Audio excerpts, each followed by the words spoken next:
contained. Republicans are now arguing the White House continues to downplay the real threat and must do more to fight the Islamic State. The president also called on Congress to take action on the gun control debate following the attacks in San Bernardino.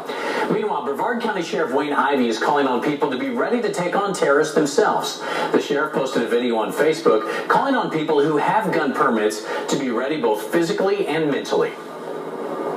So let there be no mistake in what I'm about to say. The only thing that stops a bad guy with a gun is a good guy with a gun. If you're a person who is legally licensed to carry a firearm, now is the time more than ever to realize that you, and you alone, may very well be the first line of defense for you, your family. In that 7-minute video, the sheriff also called on our leaders to stop being politically correct.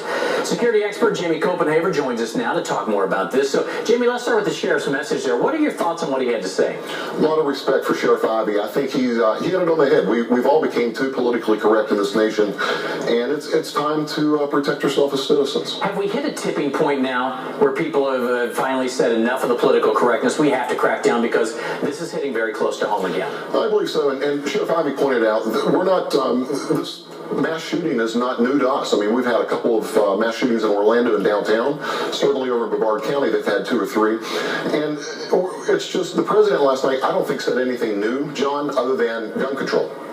Now, do you think we're going to see more local law enforcement take things into their own hands as the federal government kind of, in some ways, constricts what they're able to do? I do. I think you'll see some 800 lines, perhaps tip lines set up here in the near future, and I think our local law enforcement are going to take a little bit more advanced step to combat this terrorism. And what are your thoughts on what the president had to say last night from the Oval Office? I just don't think it was anything new other than gun control. Look at the last shooting in California. They have very strict gun control out there, but yet these people were, 14 people lost their lives because of guns.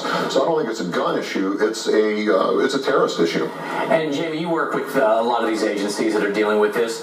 Are there a lot more incidents that get foiled than we know about? I assume we don't hear about many of them. Do you think it's as big as a lot of people think it is? I do. And keep in mind, they just had taken away the NSA tools with the data matting, and that's huge. I mean, everything's going to cyber war. Everyone's using Twitter, Facebook, and social media, and I think the federal government has somewhat hampered our law enforcement for detecting these early. All right, James Copenhaver, always good to see you. Appreciate your time today. And, of course, Fox 35.